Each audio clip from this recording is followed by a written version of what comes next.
Eu só gostaria de iniciar desejando uma boa noite a todos no segundo momento, segundo dia da nossa sexta semana acadêmica da Faculdade Vidal de 2021, onde nós estamos nesse segundo dia com os minicursos, certo? Minicurso esse que vocês estão inscritos, que tem por nome o comprometimento afetivo como antecedente para o sucesso das empresas no futuro. Esse minicurso ele será ministrado pelo nosso convidado de honra, o professor Pablo, que se encontra ali, o professor Pablo Marlon Medeiros da Silva, doutor em administração pela Universidade de Potiguar, mestre em administração pela Universidade de Potiguar, graduado em administração pela Universidade Federal Rural do Semiárido, especialização em Direito Público pela rede Luiz Flávio Gomes, possui interesse em pesquisas relacionadas à gestão de pessoas e comportamento organizacional, marketing, estratégia, empreendedorismo e estudos organizacionais. Gostaria de também salientar aos senhores que a presença ela será colocada no chat a partir das 9 horas, e que é imprescindível a presença dos senhores em todos os dias do evento para que possa ter o seu certificado. Ok? Nesse momento eu passo a palavra para o professor Pablo, já dá início o seu minicurso. Boa noite, professor. Obrigado pela apresentação. Nós temos quanto tempo, hein, professor? Me lembre aí, o Fábio me falou, mas esqueci. Professor, você pode seguir até as 22 horas. Meu Deus do céu. Acho que eu não tenho esse conteúdo todo não, viu? Mas fica à vontade. Não tenho esse conteúdo todo preparado, não. Mas a gente termina quando acabar, né? Com certeza. Para não ficar cansativo para o pessoal também, né? E vamos aqui fluindo, né? De forma que seja um conteúdo interessante. Eu agradeço, pessoal, pelo interesse de vocês sobre o assunto, né?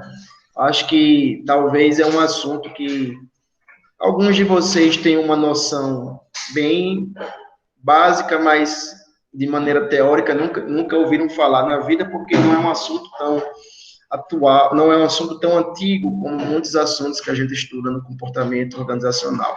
Mas vamos tentar falar aqui de uma forma que fique bem tranquilo para vocês, certo? Vai ser como se fosse uma aula mesmo, não uma palestra. Então, vocês podem interromper a qualquer momento para fazer alguma pergunta, fiquem à vontade, para que fique algo bem dinâmico, não fique só o professor falando, e vocês só ouvindo, né?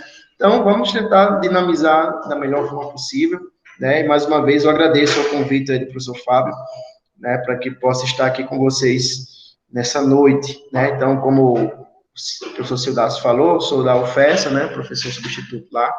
Eu leciono a disciplina de gestão de pessoas no sexto período e também a disciplina de administração e empreendedorismo para as turmas de ciência e tecnologia, certo?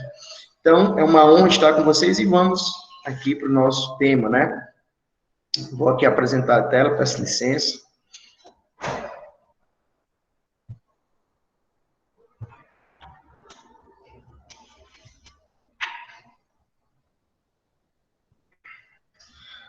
Certinho. Eu vou deixar, pessoal, não vou dar um F5, porque, vez ou outra, vocês podem me chamar aqui, fica mais fácil. Mas me confirmem só se a letra está bem legível, certo? Se alguém puder abrir. Está bem legível, né? Dá para ler tranquilamente. Deixa eu só ver se eu consigo ampliar um pouco. Está bom assim. Então, pronto, pessoal. Então, nosso tema é comprometimento afetivo como antecedente para o sucesso das empresas do futuro, né? Um tema bem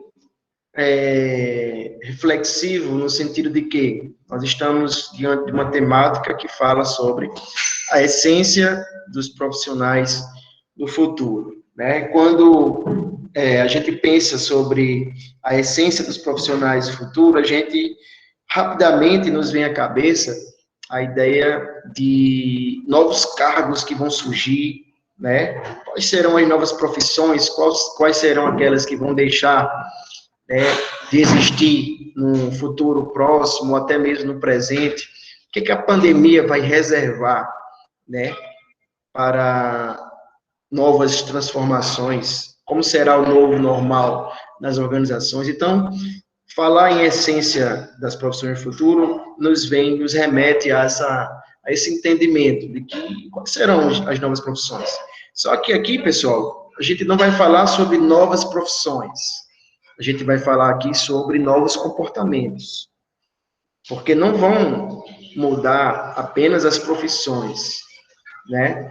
Os comportamentos também estão mudando. Então, aquele comportamento passivo, né, que existia nos profissionais, por exemplo, da geração Baby Boomers, lá daqueles que nasceram pós Segunda Guerra Mundial, né, até a década de 60, que costumavam entrar numa organização e iam até se aposentar, né, seguir uma carreira contínua, aquele profissional praticamente não existe mais, né, que são nossos pais, nossos avós. Hoje em dia nós vivemos numa era totalmente dinâmica. Os jovens hoje, eles entram numa empresa já pensando na próxima carreira que vão ter. Então, hoje, uma empresa, né, que principalmente, se falando em empreendedorismo, dificilmente hoje uma empresa ela consegue sobreviver mais de 5 anos, um dos fatores está no seu capital humano, que são os seus profissionais. Então, se uma empresa ela não consegue reter esses profissionais oferecendo boas remunerações, um bom sistema de qualidade de vida, então você vai ter uma grande possibilidade de fracassar nos primeiros anos ainda. Então, pessoal, falar em essência de profissões de futuro também você envolve a questão de mudanças de comportamento.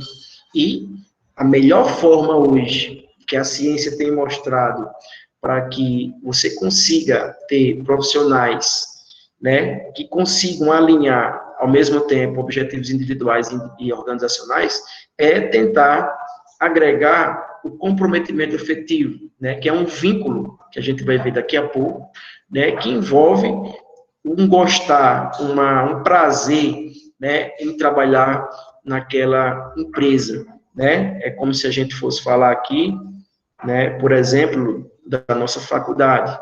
Então, se você tem prazer na sua faculdade ou no seu curso, você, então, vai ter uma forma de lidar muito diferente daquelas pessoas que estão no curso apenas porque os pais exigiram ou porque o seu trabalho exigiu que você tivesse aquela formação. Então, pessoal, é muito diferente você fazer algo por prazer, fazer algo à força e fazer algo porque necessita. Então, hoje nós estamos diante de 3 tipos de comportamentos possíveis dentro de uma empresa. Quem estuda aqui administração está se preparando para gerenciar não só uma estrutura física, mas principalmente mentes complexas, né? Pessoas que pensam, que exigem, né? E que hoje trazem muitos desafios para um bom gerenciamento. E aí, falar sobre tipos de comportamento, pessoal, é o nosso grande desafio nessa noite. Então, depois dessa introdução, a gente agora pode pensar um pouquinho, né? Que esse comprometimento afetivo, que é o que a gente vai falar hoje, ele está dentro, né, do comportamento organizacional, pessoal. Só para vocês ficarem informados sobre o que é o comportamento organizacional, envolve o comportamento das organizações e das pessoas. Então, é um misto de dimensões que envolve como as pessoas elas agem e reagem dentro de uma empresa, de uma organização, como também a forma como uma gestão ela age e reage diante dos indivíduos que estão ali. Então, dentro do comportamento organizacional, a gente faz um link com a gestão de pessoas, que é uma disciplina que alguns de vocês ainda vão pagar na frente, né? Outros talvez já pagaram e outros talvez já estejam pagando. Então, vamos, primeiramente, turma, para a gente entender o que é o comprometimento afetivo, vamos entender, então, o que é gerir pessoas. E aí tem conceitos e conceitos, né? Não existe um consenso sobre o que é a gestão de pessoas, mas muitos estudiosos, a literatura, ela traz um conceito que eu considero muito interessante, que é o da professora Rosa Fischer e Fleury, né, que são professoras da USP de administração. Então, o que é que elas dizem aqui sobre o que é a gestão de pessoas? Então, segundo elas, gerir pessoas é o conjunto de políticas e práticas definidas de uma organização para orientar o comportamento humano e as relações interpessoais no ambiente de trabalho. Então, pessoal, vamos tentar entender o conceito de maneira um pouquinho mais mastigada, né? Então, olha só, elas começam dizendo que gerenciar pessoas envolve políticas. E o que seria políticas, pessoal? A política, ela está na mente, certo? A política está na mente do gestor. É aquilo que vai orientar a forma como ele pensa sobre as pessoas. Então, imagina comigo só que você é o dono de uma empresa, certo?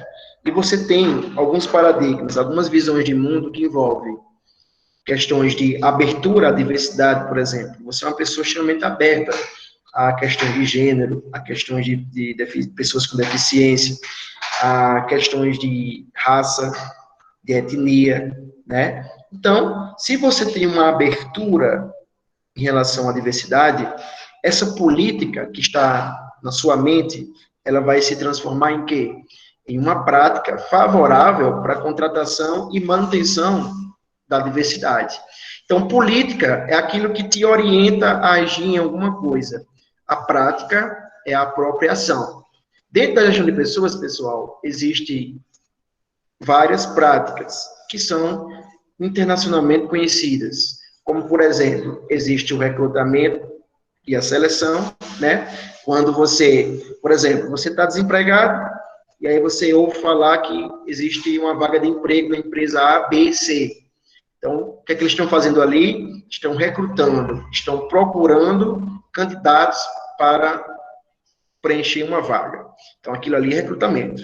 Uma vez que você é convidado para a vaga, você vai participar do processo de seleção. Então, aí é uma segunda prática que a empresa está adotando. Você passou pela seleção, vai começar a trabalhar agora.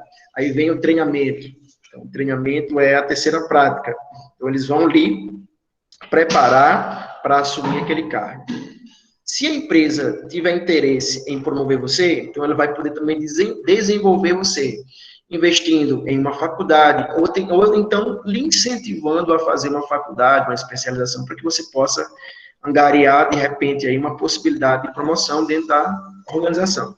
Aí já estamos falando em 4 práticas. E vem também outras, como avaliação de desempenho, remuneração, aí vem também qualidade de vida no trabalho. Então, essas são as práticas mais comuns que qualquer empresa faz, e você que já trabalha, provavelmente passou por todas, né? Você passou pelo recrutamento, aí fez uma entrevista de emprego, aquela entrevista foi a seleção, você passou por uma capacitação, aquilo é o treinamento, né? Você recebe um salário da empresa, então há uma política salarial na empresa, né? A empresa te deu EPI, te deu fardamento, te deu orientações sobre como agir, de repente investiu num ambiente climatizado para você, um ambiente de boas relações interpessoais, aquilo ali é qualidade de vida. Então, pessoal, voltando para o conceito, né, agora que você já sabe quais são as práticas que envolvem a gestão de pessoas, você agora entende que políticas estão na mente do gestor, certo? Ele pode ter uma política favorável ou desfavorável para a questão da diversidade. Ele pode ter um pensamento, pessoal, voltado para, não, eu acredito que os meus funcionários, eles são preguiçosos, eles não gostam de trabalhar, né? Eles têm aversão ao trabalho. Ou você pode ser uma pessoa de mente aberta. Não, eu confio nos meus funcionários, eu acredito que se eu trabalhar, Se eu investir nos meus funcionários, eles vão dar o melhor, eles vão crescer e eu vou crescer. Então, a política que envolve esse paradigma, ele vai me levar a adotar práticas que venham ou a influenciar um conjunto de ações que vão dar conta daquilo que eu penso. Por exemplo, se eu creio que os meus funcionários eles têm aversão ao trabalho, então eu vou ser duro no recrutamento, vou ser duro na seleção, vou ser duro no treinamento, e aquelas pessoas não vão ter muita paz no ambiente de trabalho. Vai haver um sistema ali de coerção, né? Você já deve ter passado por isso na empresa. Ter tido um chefe que pega no seu pé direto, né? Que não confia em você para nada, que você só pode fazer aquilo que é mandado. Então, isso aí, pessoal, nasceu não da prática em si, ela nasceu de uma política. Essa política chama na mente do dono da empresa que você trabalha. Agora, você está numa empresa que é o contrário. Lhe dá autonomia para que você tome decisões, para que você crie, para que você inove, para que você consiga escolher a equipe que você quiser. Então, nessa empresa, o dono dela teve uma política favorável, né, que confia nas pessoas, que acredita no seu potencial humano. Então, vocês estão entendendo agora que gerenciar pessoas nasce na mente do dono da empresa, do gestor. Então, a partir daquilo que ele pensa sobre as pessoas que estão dentro do ambiente de trabalho, ele vai adotar práticas que sejam condizentes com o seu pensamento, com a sua cultura, certo? Então, gerir pessoas envolve políticas e práticas, pensamentos e ações, certo? Definidas de uma organização. Para quê, pessoal? Aí tem um objetivo: orientar o comportamento humano. Então, eu tenho pensamentos, tenho ações que vão definir como essas pessoas vão se comportar dentro da empresa. Se eu tenho uma mente fechada para as pessoas, então as pessoas vão se comportar da forma como eu quero, certo? Se eu tenho uma mente aberta, então eu vou induzir, né, a também um pensamento aberto, a uma boa relação no ambiente de trabalho. Então, não só o comportamento humano, eu vou também, né, gerenciar as relações entre as pessoas, certo? Dentro do ambiente de trabalho. Então, gerenciar pessoas é isso. É você pensar e agir de forma a orientar como será o comportamento dos seus funcionários dentro do ambiente de trabalho. E aí, turma, existem várias formas como uma empresa ela pode enxergar um funcionário. Ela pode enxergar um funcionário como empregado, né, como funcionário, pode enxergar como peão, né, pode enxergar como um prestador de serviço, um mensalista, horista, um terceirizado, ou ela pode enxergar você como um parceiro, né, como alguém que está ali realmente para ter uma ajuda mútua. Você de um lado, a empresa do outro, né? A empresa não pensa só em si, mas pensa também nos interesses do seu funcionário, e os funcionários também não pensam só em si, eles também pensam no interesse dos seus gestores. Então, é uma via de mão dupla, em que um ajuda o outro, os dois saem ganhando.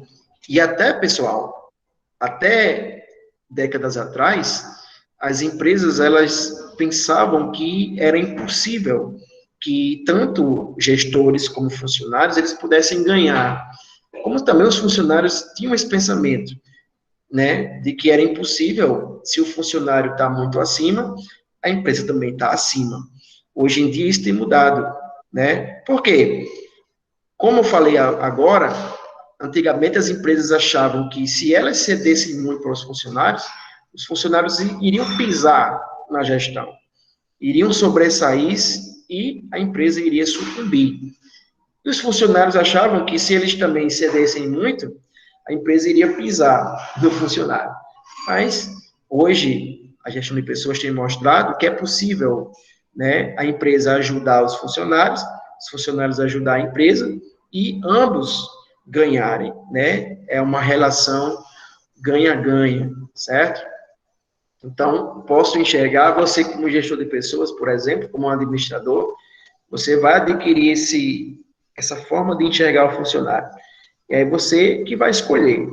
Se eu enxergo o meu funcionário como parceiro, o que é que eu estou fazendo?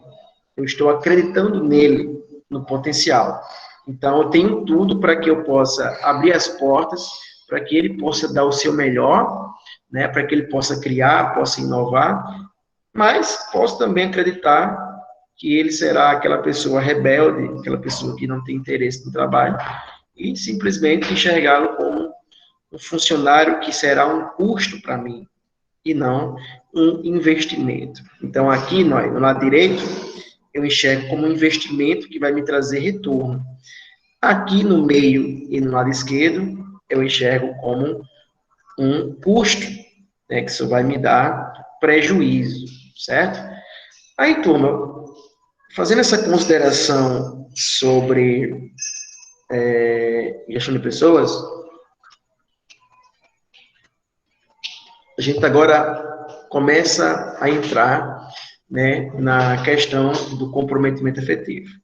Mas para que a gente possa entender o comprometimento efetivo, a gente precisa voltar lá para meados do século XX, quando ainda começaram a estudar, né, a motivação.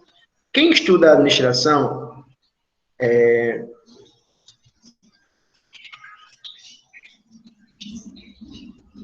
foi que falou aqui, professor, algumas questões sobre o comportamento do empregado em passar pouco tempo na empresa. A empresa tem custo de aprendizado, erros em produtividade pelo aprendizado. Não tem interesse em rotações. Qual o ponto de equilíbrio entre essa nova geração inquieta que não espera a evolução de carreira e minimizar a produtividade? Deixa eu ler com mais calma. Um pouquinho na empresa. A empresa tem custo. Certo. Custo com treinamento, beleza. Professor, é porque, assim, fazendo um ponto com relação ao que você falou, essa tendência da nova geração em não passar muito tempo nos empregos, né? E a gente sabe que, eu agora estou falando como empresário, a rotatividade, ela é muito ruim para qualquer negócio. Com certeza. E aí, esse é o ponto de equilíbrio. Inclusive, eu faço uma série de investigações, eu pelo menos tento, daquela pessoa que eu vou contratar, para saber se ele está só querendo passar uma chuva lá, porque só vai me atrapalhar. Eu quero pessoas para passar tempo na minha equipe, né? Aí, essa inquietude da nova geração que tem uma pressa, estilo micro-ondas de ser em tudo na vida, afeta, assim, diretamente essa estrutura, né? Essa é a pergunta. Exatamente. Eu recebi, Sildácio, né? Fala que eu decore o seu nome, mas eu acho que é isso mesmo. Eu recebi esses dias de uma empresa uma tentativa, né? Me pediram para que eu pudesse indicar uma aluna da universidade para que pudesse entrar naquela empresa para ficar, certo? Aí tinha que ser alguém da minha confiança, que eu considerasse uma aluna tanto exemplar como aluna, mas uma aluna que esteja disposta a ficar muito tempo, porque ele já temia, né? Boa noite, quem está entrando agora. Porque eles já temiam essa rotatividade, né? Por quê? Porque eles sabem que jovens estudantes, eles não querem entrar numa empresa para ganhar um salário mínimo vários anos da vida, certo? Então, eu fui sincero, né, com eles, dizendo que se vocês vão pagar um salário mínimo, né, que seria para uma escritora de advocacia, vocês têm que ter muito cuidado com quem vocês estão procurando. Porque uma pessoa está terminando faculdade de administração, não quer passar 3, 5 anos da vida ganhando um salário mínimo. Eles querem crescer e estão muito certos nesse pensamento, certo? Então, o que está acontecendo, Sildácio? Hoje em dia, já entrando na questão da essência para o futuro, a gente está vivendo, né, um fenômeno novo dentro da questão do trabalho, que é o precariado. O que está acontecendo com os profissionais mais experientes? Eles não estão conseguindo mais emprego facilmente, certo? Então, eu conheço diversas pessoas aqui em Mossoró aqui, com currículos exemplares, né? Mas que não conseguem emprego. Eles estão sendo preteridos, né? E substituídos por pessoas que antigamente eram rejeitadas, que eram pessoas iniciantes que tinham acabado de se formar. Né? Eu falo muito isso para os turmas de CIT, né? Que o pessoal que está terminando engenharia, hoje eles estão tendo mais facilidade ou menos dificuldade do emprego do que aqueles que estão com o currículo já, né, consolidados. E isso por dois motivos. Primeiro, a idade avançada de muitas pessoas, né? Então, as empresas não estão querendo contratar pessoas, né? A expectativa de vida está aumentando e existe aqui uma faixa etária que envolve 50, 60 anos e que essas pessoas não estão sendo mais absorvidas pelo mercado de trabalho, certo? E envolve também a questão da rotatividade. Se esses funcionários, né, que têm um currículo muito qualificado entram numa empresa que eles não vão receber um salário compatível com aquilo que eles esperavam, eles vão sair rapidinho. Então, por isso, Cidas, que as empresas hoje, elas estão tendo dificuldade em contratar alguém para ficar. E aí vem, qual é o ponto de equilíbrio? O ponto de equilíbrio está em você mudar esse pensamento taylorista que existe na maioria das nossas empresas. Quem está começando a administração agora já deve estar tendo uma noção do que é o taylorismo, né? É aquele sistema de trabalho ainda muito engessado, né, em que eu crio uma política salarial que não muda, né? Eu pego, por exemplo, a Miriam e Yasmin têm o mesmo cargo na empresa, certo? Só que Miriam, ela é formada, tem especialização, e Yasmin só tem nível médio. Além disso, Miriam tem muito mais, se esforça muito mais no trabalho do que Yasmin. Mas aí elas ganham o mesmo salário. Olha só. O que é que vai acontecer? Miriam, num futuro muito breve, ela vai começar a se desmotivar, porque ela vê a colega Yasmin com nível de escolaridade menor, né? E aí, além do mais, não se esforça tanto, e aí Miriam se mata de trabalhar, mas no final do mês vai ter o mesmo salário. O que é que vai acontecer, Miriam? Rapaz, eu não vou ficar aqui me matando enquanto meus colegas estão aqui ganhando o mesmo salário que eu, né, com a escolaridade menor e não fazendo nada. Então, enquanto não houver, Sildácio, uma mudança de mentalidade, ou seja, em vez de eu sair desse padrão taylorista, que é extremamente rígido, não tem diferenciação salarial, principalmente quando você envolve hoje, que nós falamos de remuneração por competência, em que, agora sim, quando uma empresa está evoluindo o seu pensamento, o que é que vai acontecer? Eu vou pagar a Miriam de uma forma melhor do que Yasmin. Por quê? Porque agora ela é formada, ela tem expertise, ela tem habilidades melhores, tem mais conhecimento, está se esforçando mais, então eu vou remunerá-la melhor do que Yasmin. Então, Miriam vai se motivar, porque agora está sendo reconhecida, né? Eu transformo o fenômeno do precariado, né, da sobrequalificação agora em uma remuneração por competência, e ao mesmo tempo eu motivo Yasmin. Yasmin tem nível médio, mas agora ela vai buscar uma faculdade, ela vai se ligar, né, sobre a sua situação, e agora ela vai tentar chegar no mesmo patamar de Miriam. Quem que ganha, pessoal? Ganha Miriam, ganha Yasmin, ganha a empresa. Então, o ponto de equilíbrio está na política. Política é o que? Mentalidade, é paradigma, é visão de mundo. Eu tenho que mudar a minha visão de mundo, por quê? Porque eu vou perder profissionais excelentes porque eu não saio da minha caixinha, certo? Outro ponto, a mão de obra no Brasil é pouco. para quem recebe e cara para quem paga. A maioria das empresas médias não tem recurso para pagar bons salários. Com certeza. Salário mínimo hoje, vários colegas falam para mim, salário mínimo hoje é pouco demais para quem recebe, mas muito para quem paga. Agora, vem a questão, Cidaço. Uma empresa que ela quer crescer, né, se ela tem uma mão de obra que é comprometida afetivamente, a gente vai falar sobre isso já já, ela vai dar um sangue, ela vai se esforçar muito, e isso vai ser muito benéfico para a empresa.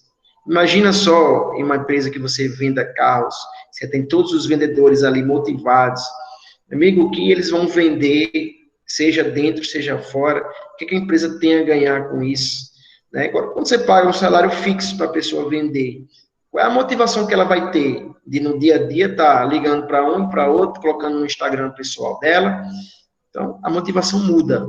Então, empresas de médio porte, eles têm dificuldade nessa questão de mudança de percepção e política salarial. Mas a partir do ponto que eles começam a acreditar nos funcionários e fazem uma tentativa, pelo menos, né, dessa transformação de mente, isso pode dar muito certo, né?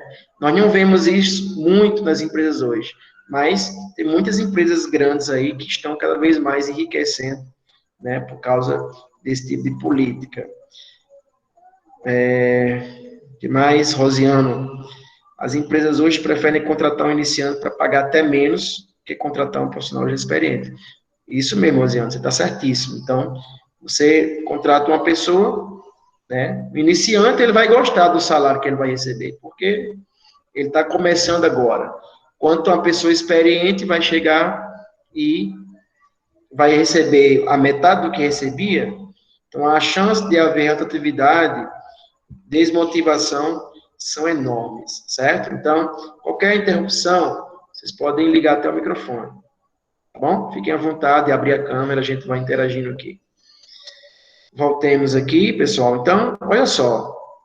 Eu estava falando que as empresas elas passaram a enxergar o ser humano de diversas formas ao longo do surgimento da administração, certo? Primeiramente, a administração enxergava o ser humano como uma máquina, né? Para quem não sabe, a administração ela surgiu como ciência no início do século passado, mais ou menos 1903, 1904, nos Estados Unidos, né? E lá, as primeiras indústrias, elas não tinham um pensamento como hoje nós estamos evoluindo, né? As primeiras indústrias, elas achavam que o ser humano era realmente um custo, era apenas uma engrenagem da máquina, né? Quem já viu aqui o filme Tempos Modernos vai entender muito bem isso. E ao longo do tempo, pessoal, as organizações, elas passaram a ver as pessoas de diversas formas. Primeiro, viram como uma máquina, né? Que só era para trabalhar, e assim como a máquina, ela dá problema, ela tem custos. Então, máquina não é para pensar, máquina é para trabalhar. Máquina não sente, não tem sentimentos, máquina só trabalha. Então, era assim que as organizações do início do século XX pensavam sobre o ser humano. Dane-se os sentimentos dos meus funcionários. Se eles estão ali produzindo, para mim tá bom. Se não estão, vão para a rua, certo? Então, era assim que pensava. Aí, na década de 30, né, houve um estudo de Elton Mayo também, lá nos Estados Unidos, né, e chegaram-se a uma conclusão de que, não, nossos funcionários, eles não estão apenas ali interessados em dinheiro, né, que é o que se pensava também com Taylor, né, uma visão de homem econômico. Talvez vocês já saibam disso também. Quem não sabia, né, então, antigamente achava-se que o ser humano, a única forma de motivar o ser humano era com dinheiro. Isso perdurou por 3 décadas, até 1930, mais ou menos. Então, se pensava que as pessoas só se motivavam por dinheiro. Então, se você tem dinheiro, está pagando dinheiro, não tem para que você investir em relacionamentos, em reconhecimento humano. Isso mudou, pessoal, a partir de 30. partir de 30, por meio de estudos, chegou-se a uma conclusão e surgiu ali um novo homem. Não era mais o homem econômico, que só se portava com dinheiro. Agora era o homem social, né? Aquele que você motivaria a partir de um reconhecimento daquilo que você é e daquilo que você faz, certo? Então, as pessoas, elas, de acordo com o Maio, né, você, quando recebia aquele tapinha nas costas do seu chefe, do seu supervisor, você recebia uma palavra de carinho, quando você tinha autonomia para estabelecer relações com seus grupos formais e informais, então você se motivaria para o trabalho. E aí, turma, a partir desses entendimentos de motivação, a ciência começou, então, a se formar em estudos que pudessem entender o que é que, de fato, motiva as pessoas no ambiente de trabalho, certo? E aqui, chegamos na metade do século, quando com Maslow criou aquilo que nós chamamos de teoria das necessidades, certo? E aqui vocês percebem que a teoria das necessidades envolve uma pirâmide e essa pirâmide é escalar, né? Ela vai ascendendo. De que forma, pessoal? Maslow acreditava que todo profissional, a primeira necessidade que ele tinha para motivá-lo eram suas necessidades fisiológicas. Ou seja, necessidade de dormir, necessidade de comer, né, de ter suas necessidades especiais atendidas, sexo, comida, bebida. Então, se ele tivesse isso na sua vida, ele já estava motivado, né, e poderia, pessoal, ir para dar o próximo passo. Então, lembrando, Maslow acreditava que a primeira motivação que precisava ser suprida pelas pessoas era necessidade fisiológica, de comer, dormir. Então, se as pessoas já tinham um canto para dormir, tinham que comer, tinham que beber, então elas já estavam motivadas para poder ir para o próximo passo, que era necessidade de segurança. Essa segurança, turma, poderia ser física ou simbólica. Física no sentido de que, se eu consigo trazer proteção para minha família, se eu consigo ter segurança no meu emprego, então eu estou motivado. Então, olha só, ele já conseguiu atender às suas necessidades básicas de casa, fisiológicas, e as de segurança. Então, uma vez que eles conseguiram atender às suas necessidades básicas, agora eu vou para as sociais.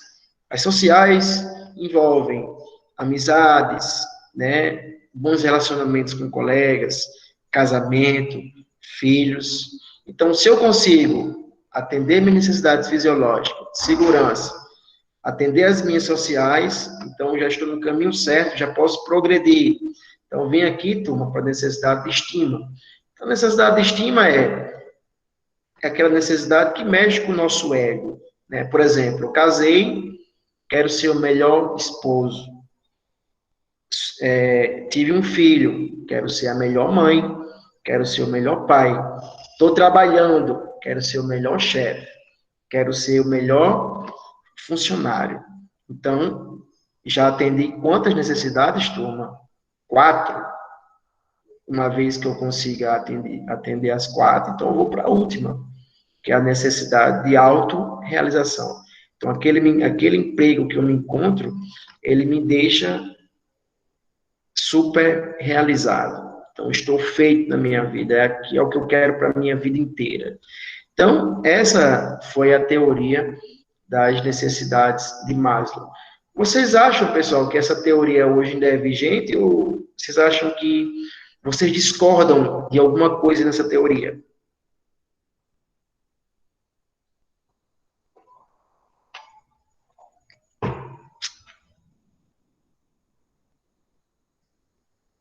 Vocês acham que hoje essa teoria ainda ela vale ou ela está ultrapassada? Podem chutar, podem dizer o que vocês acham.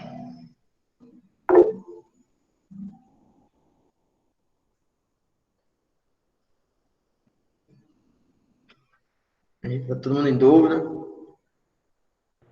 Pablo, Oi.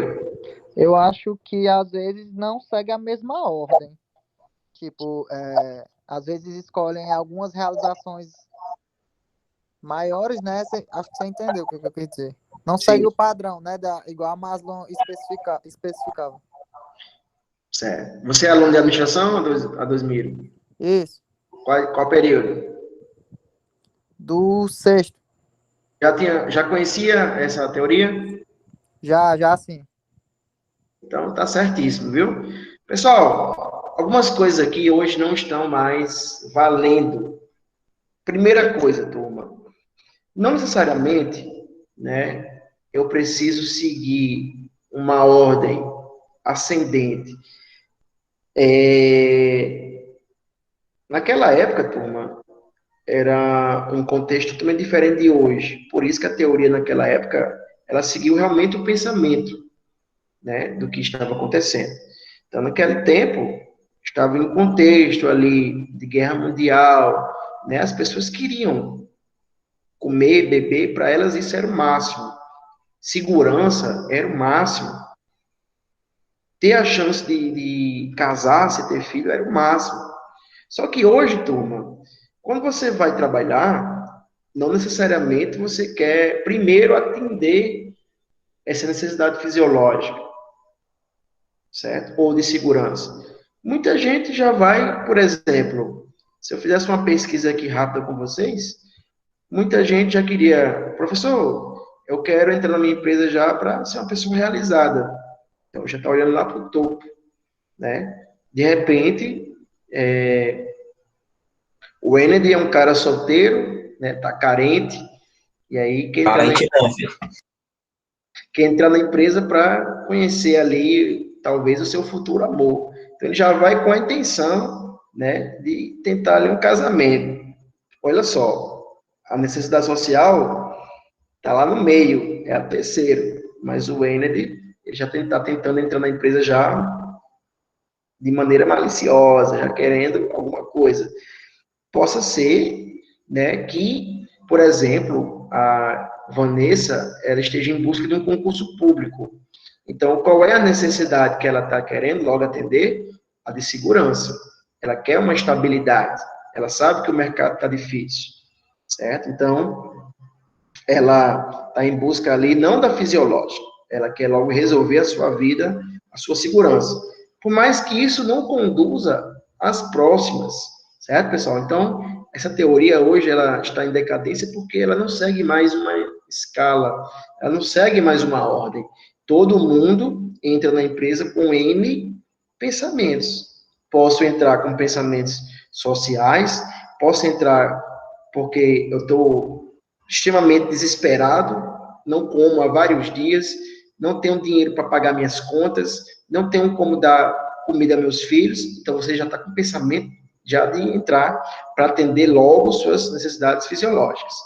Mas tem gente que já quer entrar para ser uma pessoa realizada mesmo. Eu amo a docência, eu amo administrar, eu já tenho uma experiência de estágio, tenho uma experiência aqui, quero fazer isso, certo? Então, vão ser N motivos para que você possa entrar na sua carreira. Outra coisa, pessoal, é que hoje as pesquisas mostram que as necessidades fisiológicas de segurança não motivam ninguém, certo? Elas apenas evitam frustrações se você não tiver. Não é obrigado, pessoal, que se Vanessa passar no concurso, ela seja uma pessoa motivada, não. Ela vai ser uma pessoa estável, né? Mas não quer dizer que ela vai ser motivada para o trabalho, né? Imagina só, você passa no concurso para trabalhar como agente penitenciário, né? Você vive ali ao redor de infratores ali que estão presos, então você provavelmente não necessariamente você vai ser uma pessoa motivada porque tem uma estabilidade. Você sabe que você não vai ter mais vida social, certo? Então, você atendeu sua necessidade de segurança, está comendo, está dormindo, está dando de comida para os meninos, mas não está motivado. Então, antigamente achava-se que se motivava por isso. Hoje em dia, não. Não é isso que vai motivar você. Mas se você não tiver salário, não tiver emprego, não tiver estabilidade, você vai se frustrar, vai se desmotivar, porque você sabe que amanhã pode não estar mais naquela empresa. Certo, pessoal? Então, essa foi a primeira teoria, né, estudada sobre motivação, né, que durou pouco tempo, né? Ela serviu de base para muitas outras, mas ela foi rapidamente rechaçada por causa desses problemas de hierarquia, né? Não existe hoje mais uma hierarquia, você pode entrar por vários motivos e também por hoje a gente entender que atender necessidades básicas não necessariamente vai nos fazer motivados para o emprego. Aí veio, turma, depois veio o Frederick Herzberg e ele trouxe a teoria dos dois fatores. O que é que ele quer dizer aqui, pessoal? Para quem nunca viu na vida essa teoria, ele diz o seguinte, vamos resumir aqui esse pensamento. Ó. De um lado, existem fatores que Herzberg acreditava que motivariam o ser humano, esses fatores eram internos. Por exemplo, uma pessoa realizada, ela se motivaria, uma pessoa que tivesse reconhecimento por parte da empresa se motivaria, uma pessoa que tivesse o sentimento que existe um significado para aquela empresa também se motivaria, que ela tem responsabilidades, que ela avança dentro da empresa, que ela cresce na empresa, então ela se motivaria para o trabalho. Então, Herzberg acreditava que os fatores motivadores, que são intrínsecos, estão internamente nos indivíduos, motivariam. Já os que estavam fora do indivíduo, pessoal, não motivariam. Então, por exemplo, você poderia ter políticas da empresa favoráveis, você poderia ter o chefe mais legal do mundo. Não necessariamente isso motivaria você para o trabalho. Poderia, no primeiro momento, sim, mas isso não seria uma regra. Relacionamentos, pessoal, vocês poderiam ter os melhores colegas, né? Mas não quer dizer que você seja uma pessoa motivada. Por exemplo, vamos imaginar que vocês aqui são de uma turma só, né? Imaginemos, pessoal, que vocês são super unidos, saem depois da aula, vão para um barzinho, para qualquer canto, vivem se falando, mas não quer dizer que você esteja motivado para ir para a faculdade por causa disso, ou motivado com o curso, motivado com o professor, motivado com a faculdade, por causa dos seus colegas, não. Certo? Então, outra coisa, condições de trabalho, salário, pessoal, olha só, de acordo com o Herzberg, salário não motiva as pessoas. Então, olha só, se, por exemplo, o A2000, né, recebe aí um aumento salarial, né, ele passou de 3 para 10 mil reais salário. Possa ser que no primeiro mês, no segundo, ele esteja a pessoa mais motivada do mundo. Mas aí, o que vai acontecendo? Seu padrão de vida vai crescendo, né? Daqui a pouco ele tá sobrando o mesmo tanto que sobrava quando ele recebia 3 mil. Porque ele agora está pagando o consórcio do carro, né? Fez uma reforma na casa, aí trocou a moto, trocou o carro, está comprando um terreno. Aí, amigo, as contas vão só crescendo. Agora não está andando mais com aquelas roupas que ele andava, agora são marcas superiores. Então, tudo vai aumentando de acordo com o seu novo padrão de vida. Então, daqui a pouco, amigo, ele está recebendo aí 10 mil, mas já quer que a empresa pague mais salário a ele. Então, não vai motivar de acordo com o Herzberg, certo? Aí, status, segurança, certo? Então, nada disso, de acordo com o Herzberg, motivaria.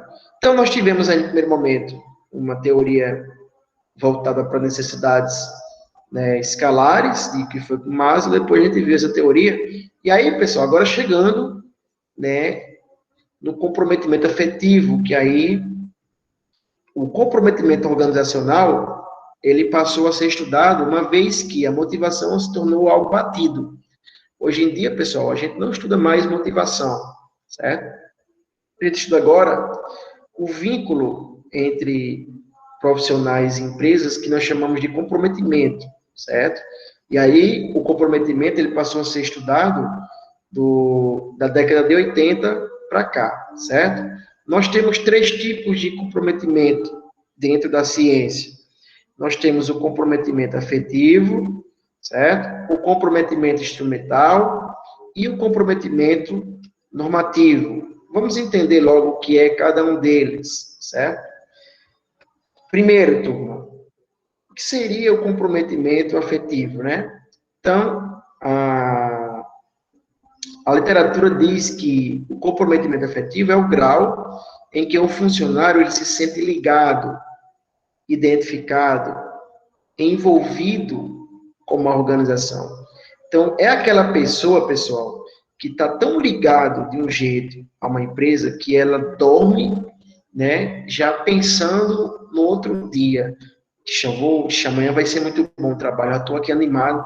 Tem gente que é tão ligada que ela chega na hora em casa, já fica pensando, querendo conversar com alguém, querendo ligar para um cliente, querendo fazer alguma negociação, ela não para. Existe alguém de vocês aqui que é assim, pessoal? Tem esse grau de comprometimento com a empresa, tá lá porque realmente gosta, tá lá porque sente prazer no trabalho. Não, professor, realmente eu me sinto assim, a empresa me dá hoje uma condição de trabalho muito boa que hoje eu me sinto ligada realmente emocionalmente com ela. Então, se você tem esse grau, então você é uma pessoa que está comprometida afetivamente com a empresa. Então, nesse caso, olha, Fala. Boa noite, Rosiane. Assim, eu trabalho com vendas, assim, eu tenho um compromisso com a empresa e, assim, eu acho que eu faço o que eu gosto, né? Até porque eu já estou há 10 anos nesse ramo, né? Aí, assim, eu tenho aquele comprometimento de entregar o que a empresa me pede, né? Então, eu acho que a pessoa para estar hoje nesse ramo, ele tem que gostar. A motivação que ele tem não é salário, não é você estar num ambiente confortável, mas sim você estar num ambiente que você se sinta, goste do que você está fazendo. Beleza. Então, você tem o comprometimento, com o que você faz ou com a empresa que você trabalha? Isso, eu tenho um comprometimento com a empresa que eu trabalho, né? Com aquele resultado que eu tenho que entregar. Pronto. Então, vamos lá. Vamos ver os 3, né? E aí a gente vai ter um pensamento melhor sobre... Tá quase contratado por mim.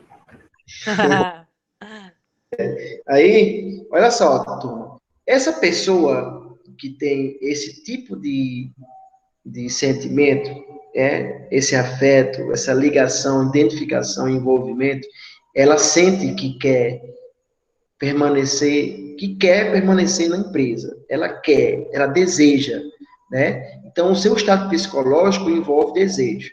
Então, eu estou aqui na empresa, né? Eu estou aqui na faculdade que eu trabalho, na universidade que eu trabalho, porque eu desejo, porque eu quero permanecer nela.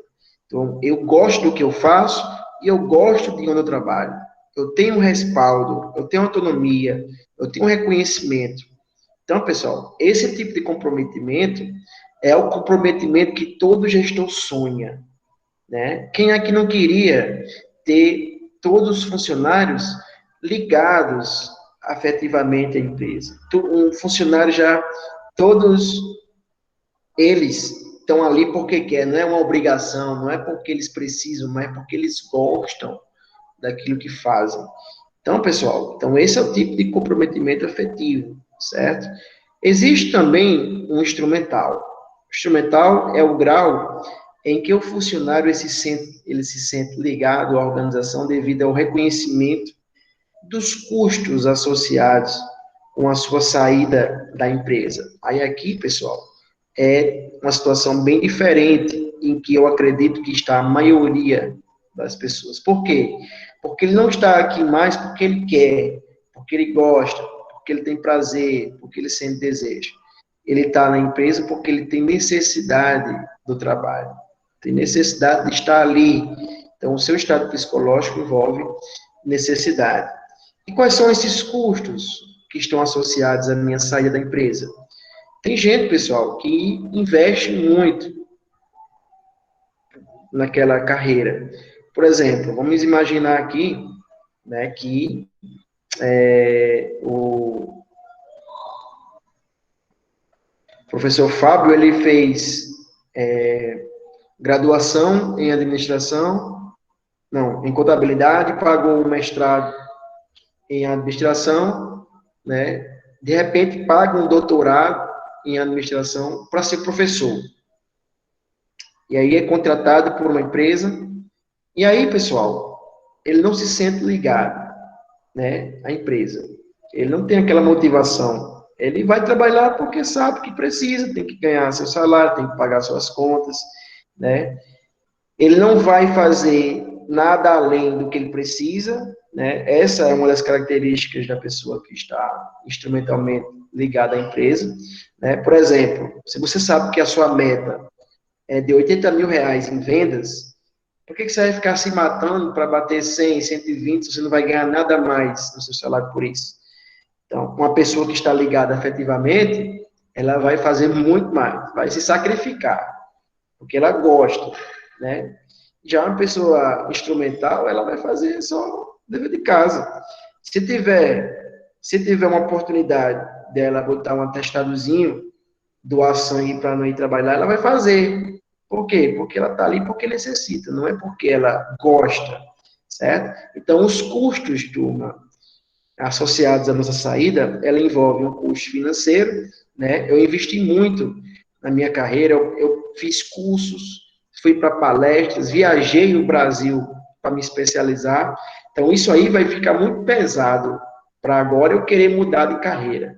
Deixar de ser professor para ir para outra coisa. Deixar de ser administrador da empresa para ir para outra coisa.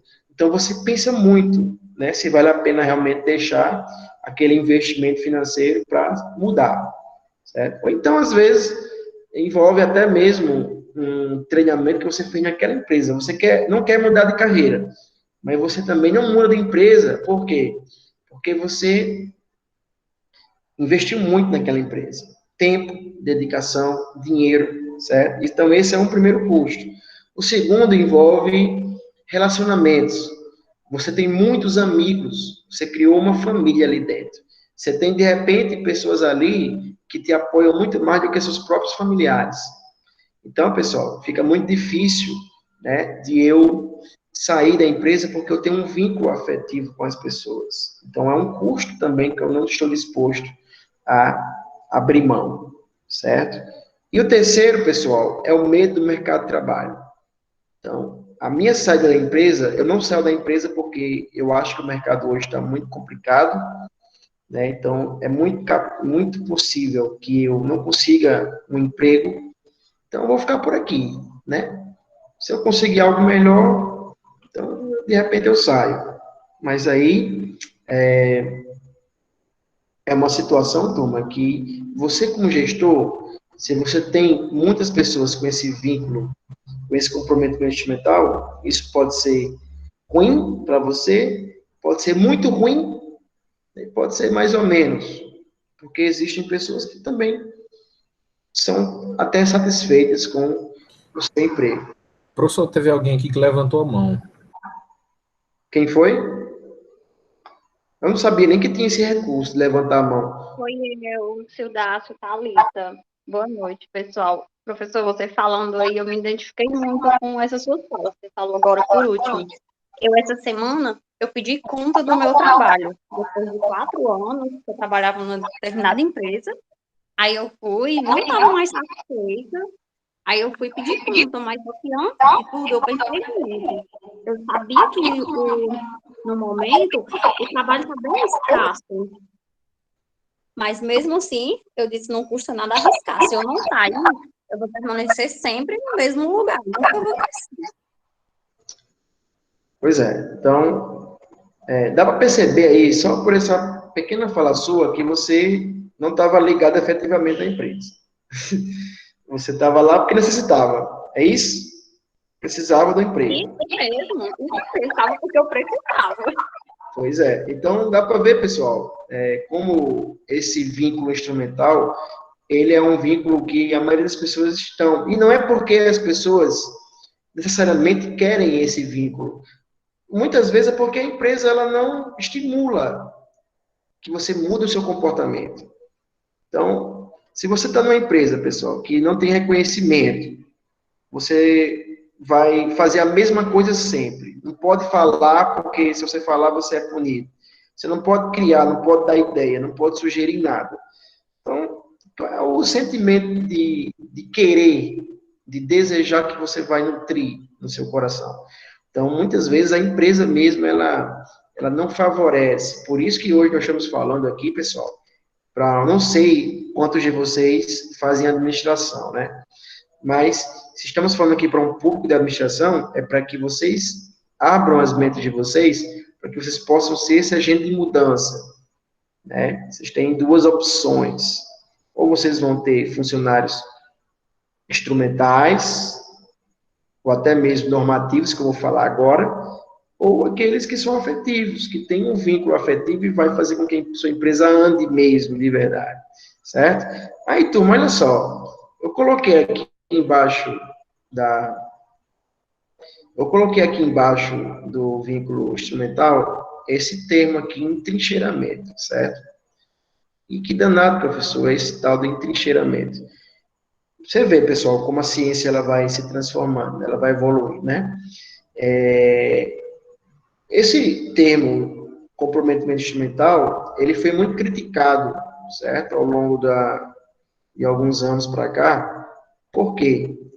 Porque, turma, se você está numa empresa só porque você precisa, será que você realmente está comprometido com ela?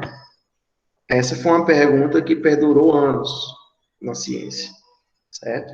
Será que alguém que está na minha empresa só porque gosta dos colegas, só porque investiu muito dinheiro para poder estar aqui, ou porque está com medo de não ter emprego lá fora, ele realmente tem comprometimento com a empresa? A conclusão de que a ciência chegou foi que não tem comprometimento. Esse profissional não tem comprometimento com a empresa. Então, pessoal, houve uma evolução conceitual, né, do comprometimento instrumental para o entrincheiramento, certo? E o que danado é entrincheiramento, pessoal?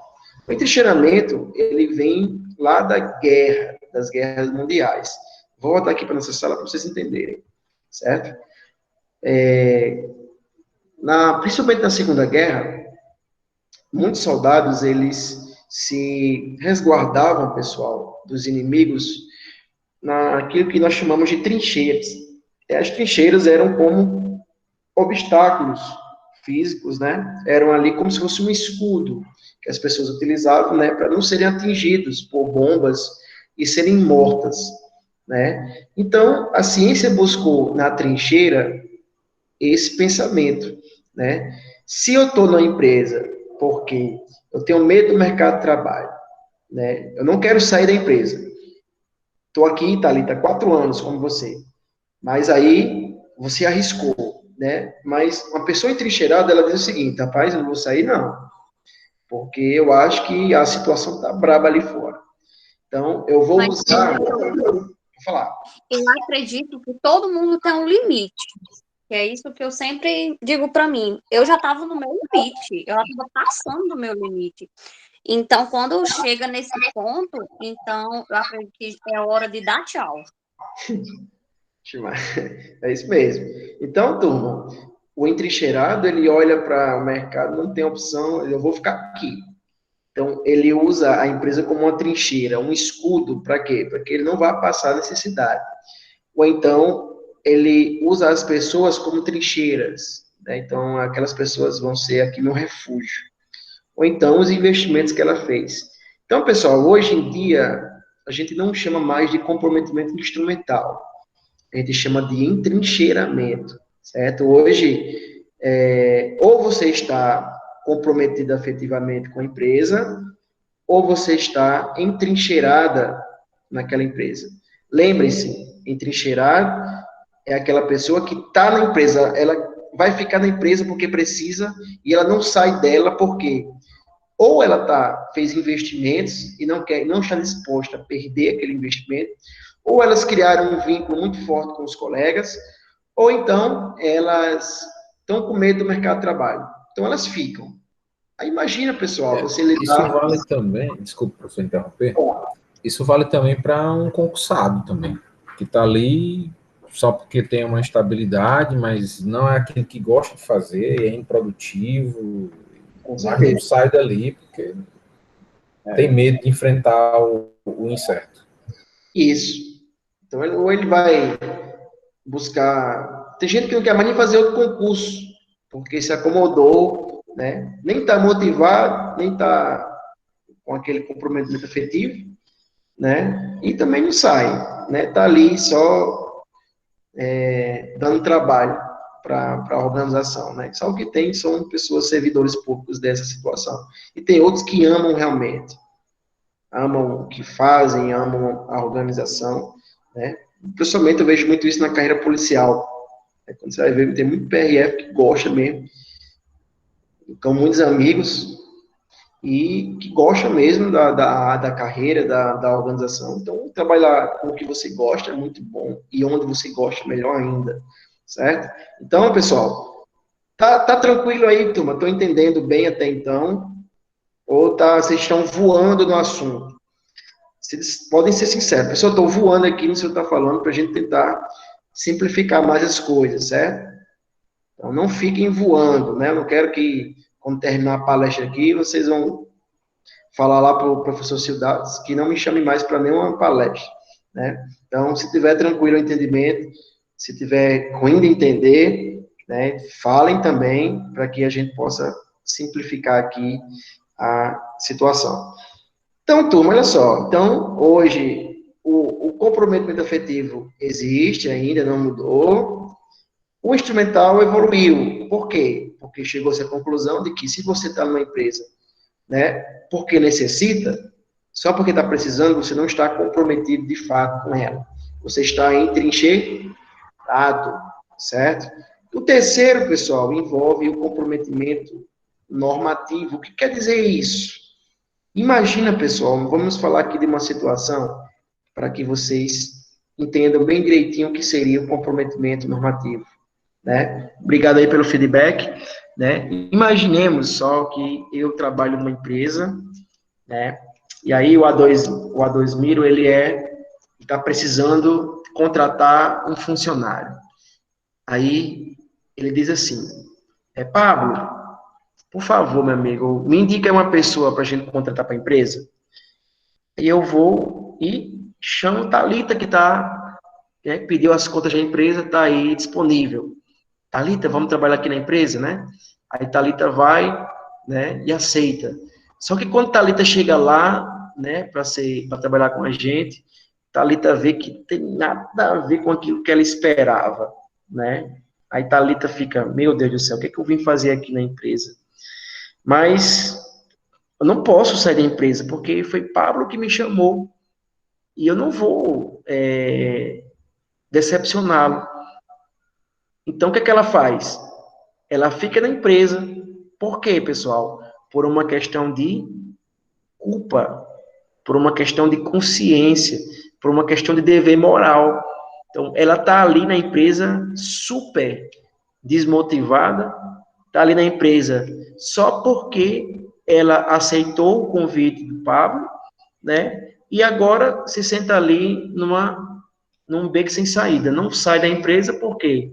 Porque não quer decepcionar quem o convidara, nem a empresa que deu a oportunidade para ela.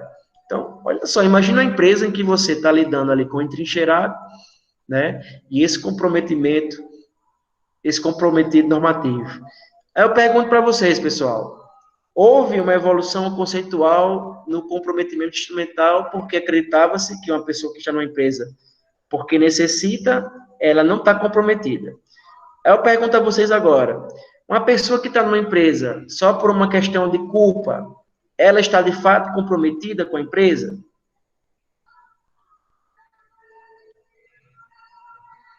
Sim ou não?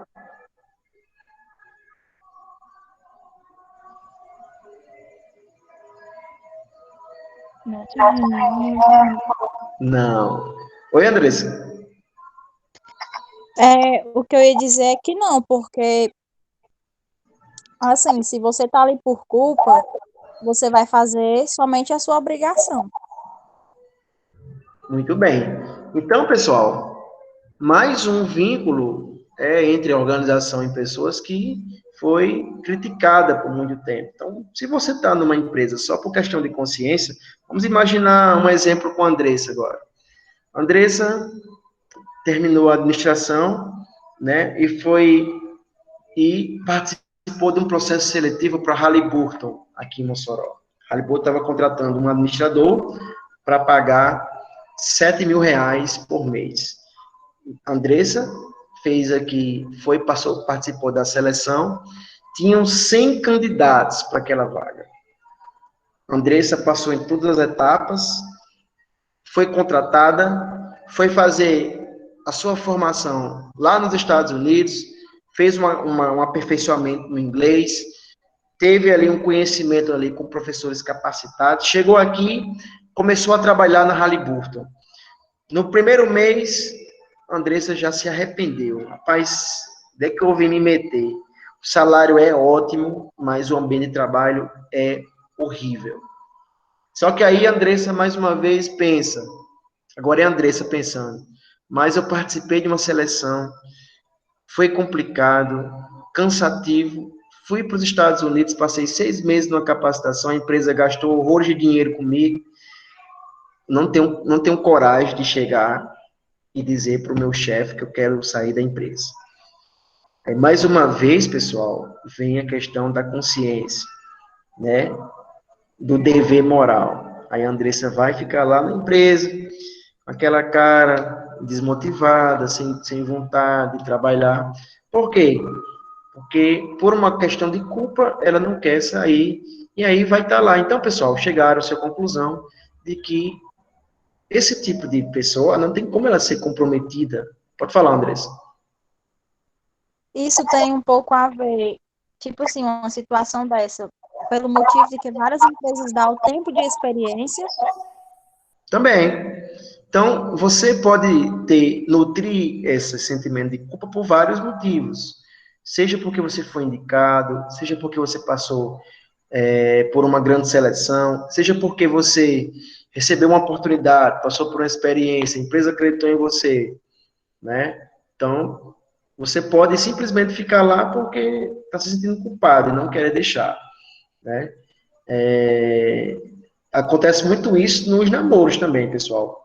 Existem namoros em que o casal, um dos dois, está ali porque gosta da pessoa, né? Existem outros que estão entrincheirados, né? Não quer deixar nem a pau, não gosta da pessoa, mas está ali, né? De repente, a pessoa é gente boa, não é ciumenta, e existem aqueles que estão com aquela pessoa, que se relacionando com aquela pessoa, porque não está com consciência uma consciência de culpa, né? Não, estou me sentindo culpado agora porque eu enrolei 5 anos, Vanessa, estou enrolando esses 5 anos. Não gosto dela, mas também agora não vou terminar mais não. Aí, esse aí é o normativo, né? Então, existem esses 3 comportamentos em tudo que vocês pensarem, né? Nos casamentos, nos relacionamentos, dentro da empresa, e lidar com esses 3 tipos de comportamento, pessoal, requer seus muitos desafios, certo? Então, voltemos aqui para o nosso slide. E aí, pessoal, houve uma evolução conceitual também em termos de comprometimento normativo. Hoje nós não chamamos mais, né, aquele vínculo de comprometimento normativo, chamamos de consentimento, certo? Então, as pessoas estão apenas consentidas com sua carreira. Então, lembrando, turma, nós hoje estamos diante de 3 tipos de comportamentos possíveis no trabalho. Vamos até marcar aqui para vocês verem, certo? Nós estamos diante do comprometimento afetivo, estamos diante também do entrincheiramento, estamos diante também do consentimento, certo? Lembrando, comprometimento afetivo é aquele que toda empresa sonha, aquela pessoa que tem ligações afetivas, está ali porque sente prazer, porque gosta. Existe aquele que está lá porque precisa, né? Ele tem algum custo que ele não quer perder, né? Tem algum benefício ali que ele não quer perder. Nem quer largar o osso, mas também não quer sair a empresa. E tem aquele que está lá dentro só por uma questão mesmo de consciência. Então, voltando aqui, né, vamos aqui repetir novamente para que vocês nunca mais esqueçam.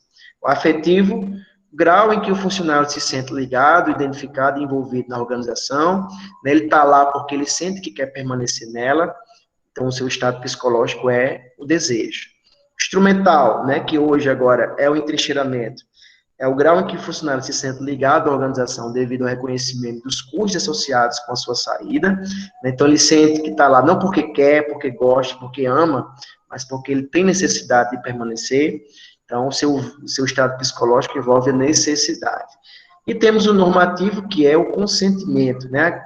Então, o grau em que o funcionário possui um sentido de obrigação ou dever moral de permanecer na organização. Ele está lá não porque ele gosta, porque ele necessita, mas porque ele deve. Ele se sente obrigado a estar na organização. Então, turma, fica fácil agora você saber por que o nosso tema envolve o comprometimento afetivo, certo? Porque nós estamos diante de 3 tipos de comportamentos possíveis dentro da administração, dentro da empresa.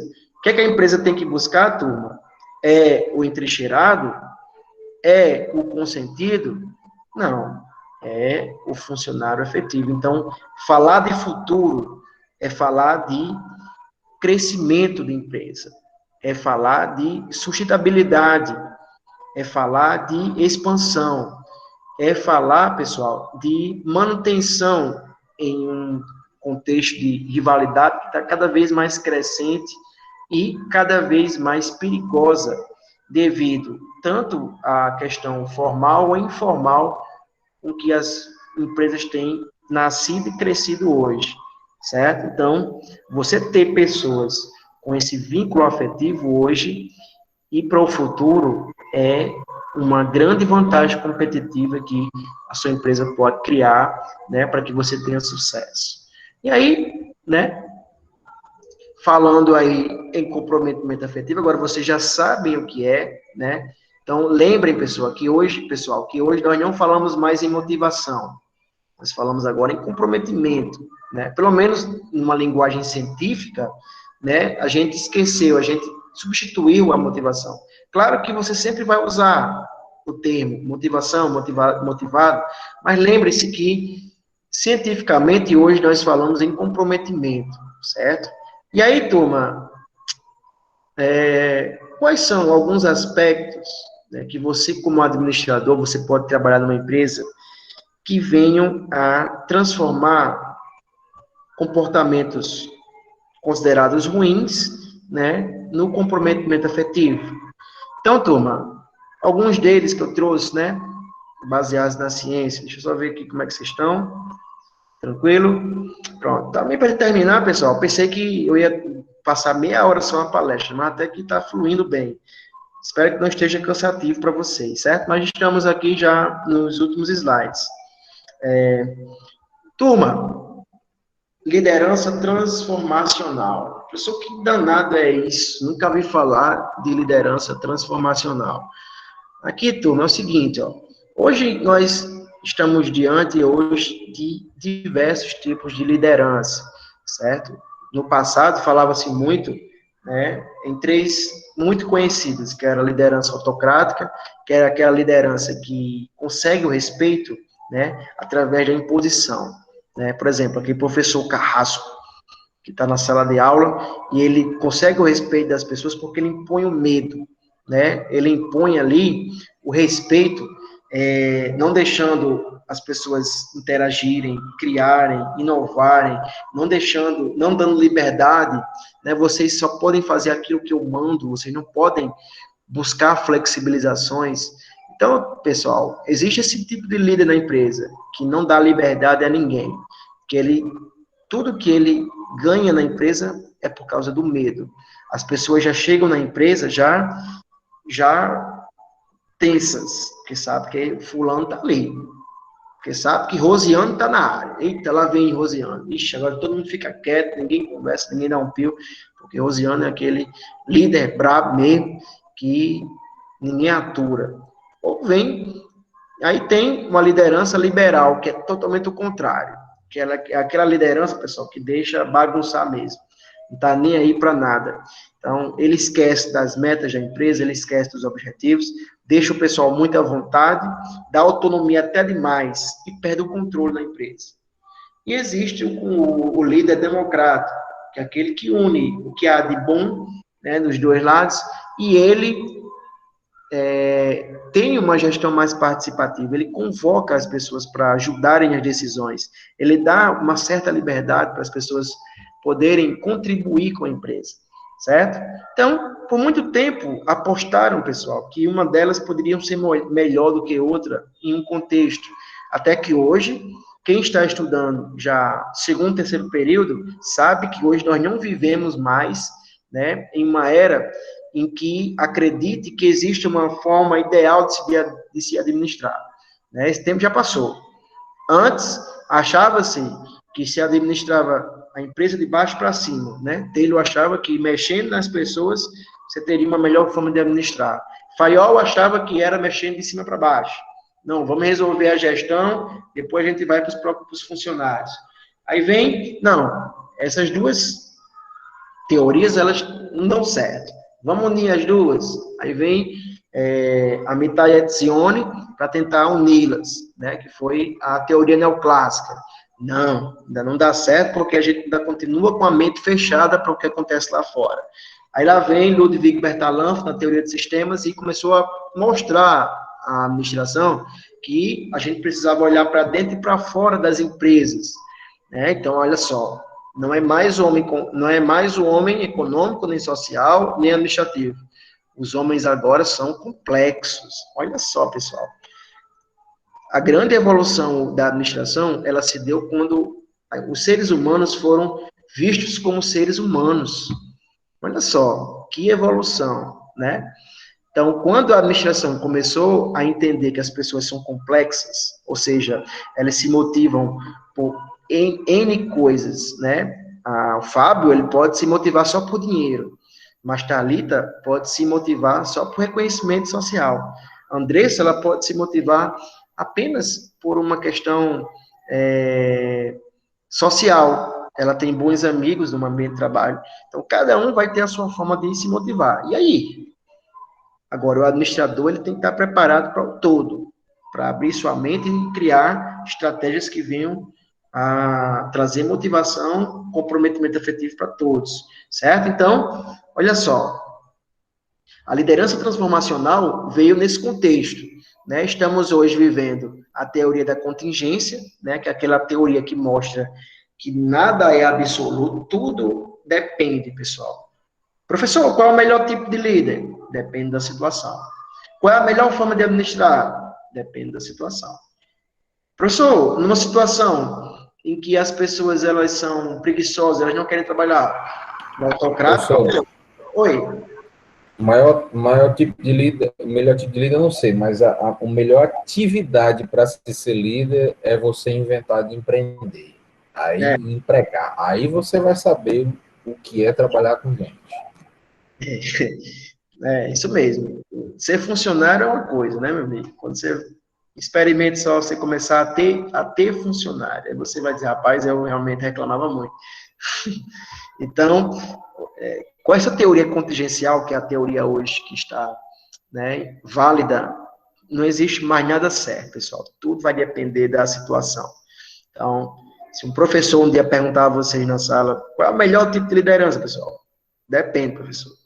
Se eu estou numa situação em que os meus funcionários, eles gostam do que fazem, eles gostam de trabalhar, então eu posso ser um líder mais democrático, eu posso ser o líder transformacional, que é aquele líder, pessoal, que acredita nos seus funcionários, que é aquele líder que dá condições para que os seus funcionários, eles transformem a empresa. Entendem? Então, transformacional vem, obviamente, de transformação. É um líder que dá condições para que os seus funcionários, eles tragam contribuições relevantes, certo? Então, quando você é um líder que permite isso aos seus funcionários, cresce você, cresce seus funcionários e muito mais cresce a empresa. Então, esse tipo de liderança, ela pode ser um antecedente interessante para promover o comprometimento efetivo. Então, imagina só, na empresa Thalita, ela tivesse um líder que estimulasse Thalita para esse sentimento. Então, ela poderia muito bem, a partir disso, mudar, né, o seu comportamento. Um apoio, quem sabe, da empresa, né? Um apoio social, um apoio psicológico, um apoio físico. Uma empresa que receba as sugestões dos funcionários, o funcionário dá um feedback sobre como é que está a supervisão, como é que está a forma de trabalho, como é que está a autonomia, como é que está a estrutura da empresa. Então, se você é aberto a feedbacks, isso pode ser bom, o funcionário se sente importante, se sente útil na empresa. Então, isso é bom para que isso possa mudar o seu comportamento. Um apoio do supervisor, dos colegas, se você tem esse apoio pessoal, social, isso é muito bom. O supervisor não é aquele, o líder que não fica trancado na sua salinha e só sai na hora que precisa. Ele está sempre ali ajudando os funcionários, isso é muito bacana e pode mudar o comportamento, quem sabe, né, dos seus funcionários. A clareza dos papéis, todo mundo sabe o que deve fazer, não existe enrolação, não existe ali dificuldades, todo mundo sabe o que é que precisa e quando e como precisa. Você funcionário recebe, você dá o feedback aqui, ó, né, e aqui você vai receber o feedback do gestor. Então, eu chego aqui, ó, né? Opa, vim para outro slide. Queria vir para a sala da gente. Então, eu chego aqui e digo, Cícera, minha amiga, estou gostando muito do seu trabalho, mas você pode melhorar nesse ponto.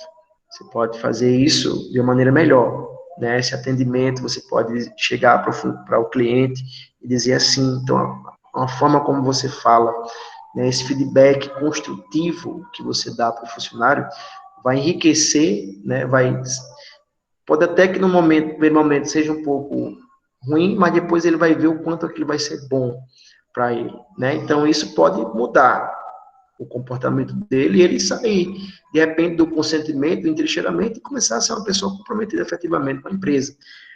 Então, enriquecimento dos papéis, pessoal, olha só como é interessante isso, ó. Em vez de eu, por exemplo, chegar numa empresa e eu percebo que, deixa eu usar aqui outra pessoa, eu estou usando as mesmas pessoas aqui. Ó, tem a Caroline aqui. Eu percebo que a Caroline, ela é uma ótima funcionária, mas ela não sabe muito bem tratar as pessoas. E a gente sabe, turma, que dentro da administração, você precisa desenvolver 3 habilidades. Técnica, quando você está lá na parte operacional. Quando você chega à gerência, aí você deixa um pouco de lado a técnica e vai abraçar mais a sua habilidade humana, de saber lidar com as pessoas, de saber administrar as tensões de cima para baixo, de baixo para cima. Então, eu vejo que Carolina é uma pessoa muito tímida. Então, ela não é aquela pessoa que eu penso na gerência. Mas eu posso promovê-la em Y, ou seja, eu posso dar enriquecimento ao cargo dela e, consequentemente, remunerações. Se ela é minha melhor vendedora, eu posso, de repente, criar vendedor nível 1, vendedor nível 2, vendedor nível 3. Então, dou novas atribuições para ela e um salário compatível com a sua expertise. Então, amigo, uma pessoa que está numa situação dessa, então ela pode agora começar a mudar. Thalita, o que eu falei até agora, será que poderia influenciar um pouco? Feedback da empresa, uma mudança salarial. De repente, aí vem a questão desse suporte, né? O investimento na pessoa. Será que mudaria, né? Então, você vê, pessoal, que isso é pesquisa científica, certo? Não quer dizer, turma, que obrigatoriamente vai mudar o comportamento, mas podem ser bons antecedentes para que leve, né, a uma mudança de comportamento. O que mais? Valores organizacionais humanizados e visionários. Então, você tem uma gestão humana que valoriza você, que se preocupa com você. Então, eu vejo, né, o meu funcionário triste, eu vou lá e tento entender, tenho uma empatia por ele, tento resolver a situação, tento acalmá-lo. De repente, é um problema pessoal, um problema familiar, e aquele funcionário tem o meu ombro aqui para contar comigo. Isso aí, pessoal, pode ser né, um divisor de águas na vida dele. Percepção de atuação socialmente responsável da empresa. Então, os meus funcionários percebem que a gente se preocupa com a sociedade, se preocupa com aquelas pessoas mais vulneráveis, se preocupa com nossos funcionários, eu invisto nos meus funcionários. Então, isso aí pode também trazer essa transformação. Percepção de justiça organizacional. Pessoal, uma coisa que desmotiva muitas pessoas é injustiça. Seja numa questão distributiva, né? O que é a justiça distributiva? Ela envolve os fins alcançados. Por exemplo, se eu sei que os salários são diferenciados para o mesmo nível, mesmo cargo, isso pode motivar e desmotivar outra pessoa ao mesmo tempo. Classificações obtidas nas avaliações de desempenho. Por que que eu fui disciplinado dessa forma? Por que que eu levei logo uma suspensão? Né? Eu cheguei 15 dias atrasado da empresa, fui suspenso, enquanto o meu colega só teve uma advertência verbal.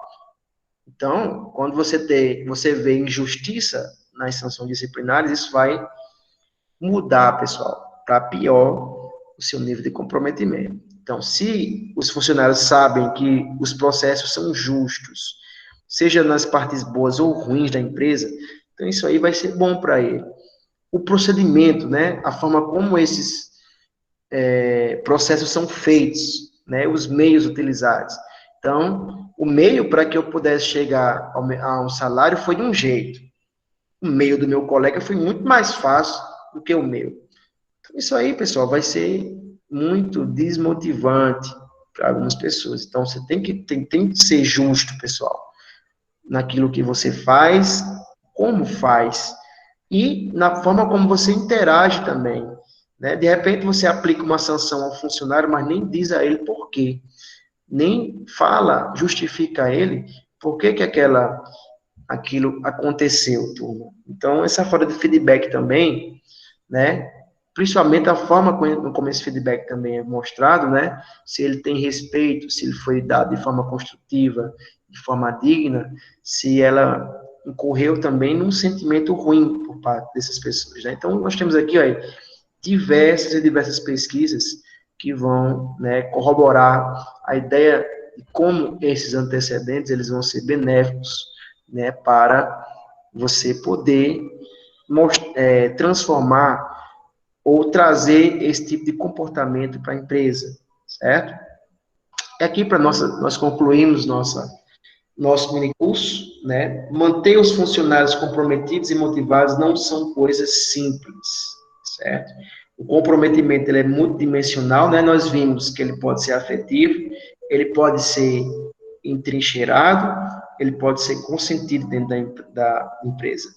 Altamente subjetivo e dinâmico, né? Hoje, como nós estamos dentro de uma teoria contingencial em que tudo muda, tudo é relativo, tudo depende, então, o administrador de hoje e o de amanhã, principalmente, ele não pode mais pensar de forma engessada, de forma fixa, né?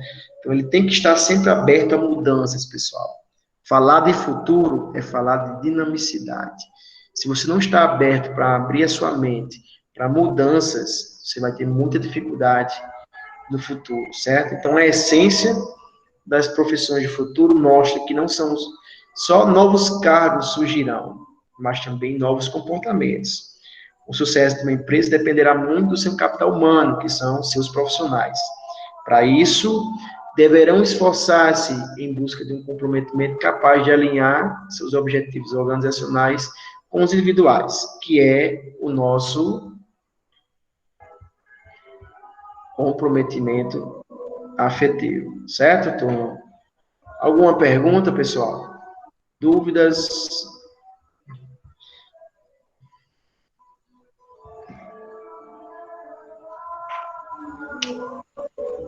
Fiquem à vontade para perguntar, para contribuir.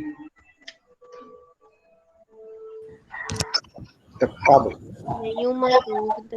A apresentação do minicurso foi excelente. Parabéns. Valeu, obrigado, Vanessa. Diga, Fábio.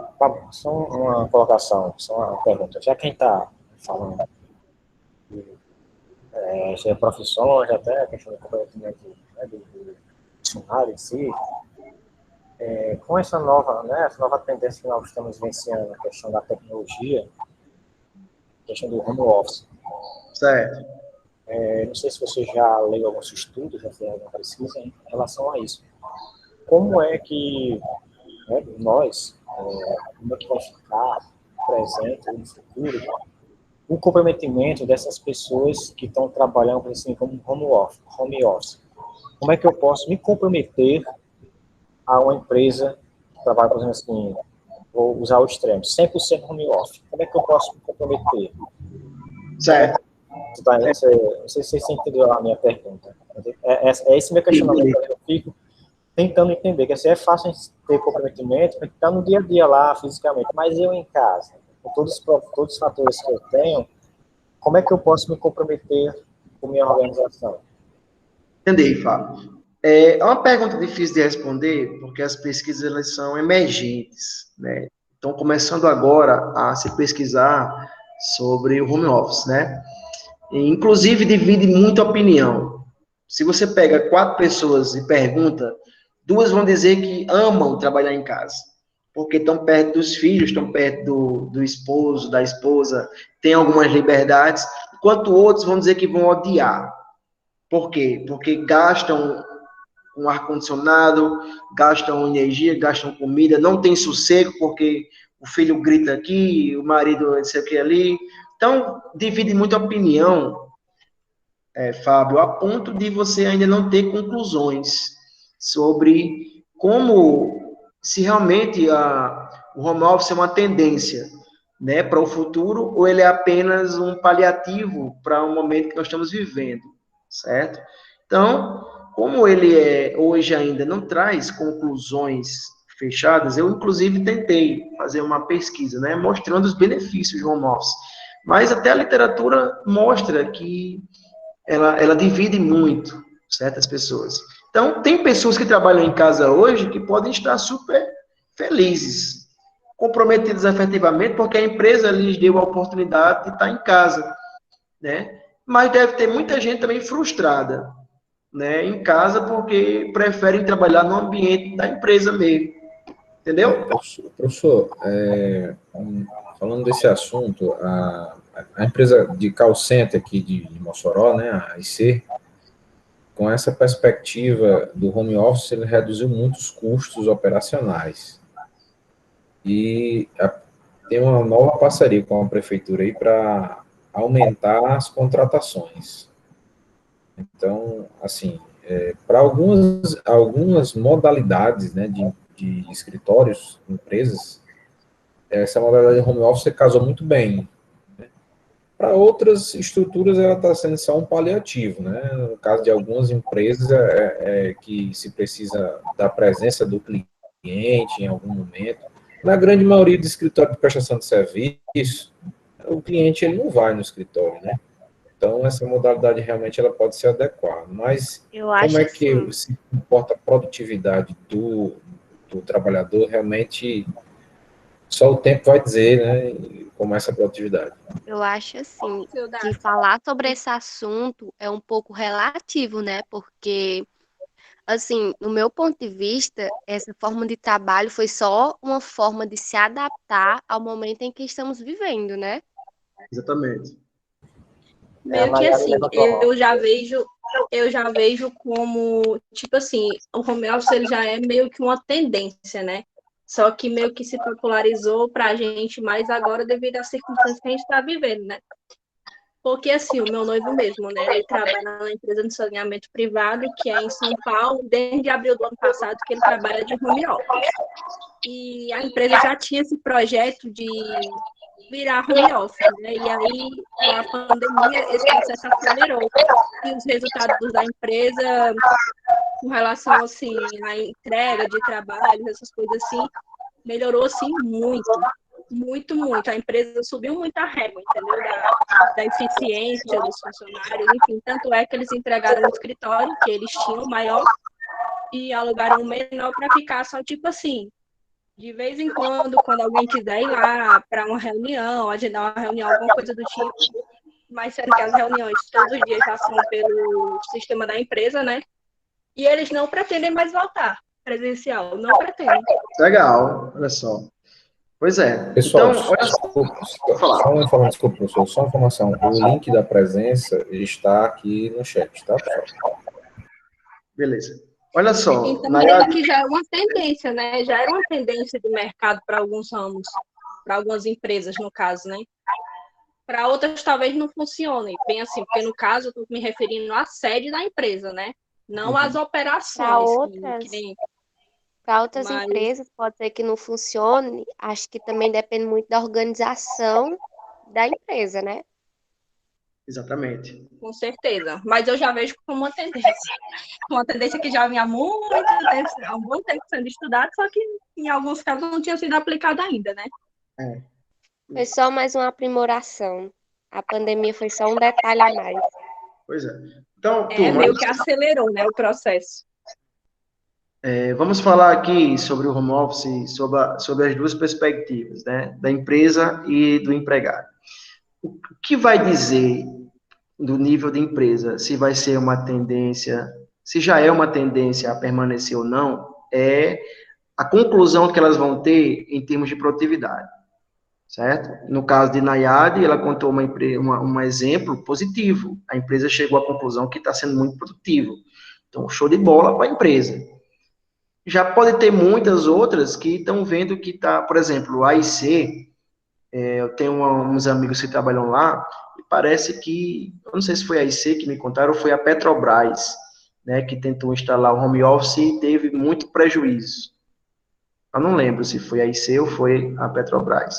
Mas foi uma dessas duas empresas que tiveram prejuízo. Por quê, pessoal? Porque o home office, ele tem um alto custo de adaptação, certo? É diferente você ir para uma IC, já tem uma estrutura lá, e outra coisa é você levar um telefone, ter todo um negócio na sua casa, uma estrutura na sua casa e tal, e aí você depende da sua internet, não é mais a internet da empresa, a internet na sua casa cai, né? Principalmente quem tem TCM, é caindo direto, você fica com problema. Então, muita gente tem problema também, porque não existe apenas, na sua casa, você está preso entre dois domínios, domínio do trabalho e domínio da família. Então, eles, por muitas vezes, se entrelaçam. Então, você vai ter que dar de mamar ao menino, se tem um menino pequeno, né? Você vai ter que fazer comida do marido, vai ter que fazer da esposa, vai ter que arrumar a casa em algum momento. Então, pessoal, as 8 horas que eu dava na minha empresa ininterruptas, lá em casa eu já vou ter dificuldade. Então, muitas empresas vão ter dificuldade com a questão da produtividade. Algumas vão dar certo, né? Outras vão dar muito errado, outros vão ficar no meio do caminho perdidos. Então, o que vai responder a nível da empresa, se vai dar certo ou não, vai ser a conclusão que elas vão ter em termos de produtividade. Se a produtividade aumentar, possa ser que eles instalem realmente esse método de trabalho no home office. Agora, se vai ser bom para o funcionário, acho muito difícil, né?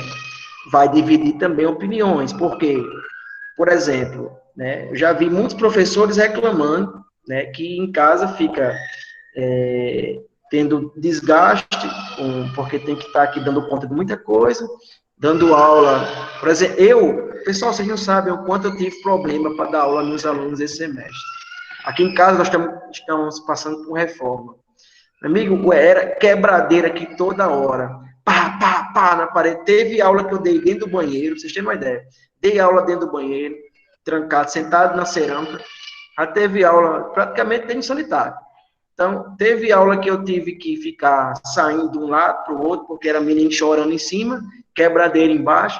Olha só, tem muito professor que não gosta de jeito nenhum do home office, podendo estar no seu ambiente de trabalho com quadro, ambiente climatizado, toda uma estrutura favorável, certo? Então, é muito relativo, Fábio, como eu falei para você. Tem gente que hoje está amando estar em casa, principalmente se você trabalha longe da empresa. Imagina, pronto, tem gente que trabalha em outro canto, em outra cidade. Aí está sendo ótimo você trabalhar em casa, está economizando combustível. Então, o meu não está sendo maravilhoso, porque diminuiu o custo do aluguel de São Paulo, e todo mês ele fazia uma viagem para cá, já não existe mais essa viagem. Tanto é que de abril do ano passado até hoje, ele só foi 2 vezes lá. Mas assim, então tá maravilhoso. assim, nesse sentido. Mas Como depende, né? A realidade de cada um é de assim, cada um, é a Nayade, diferente, né?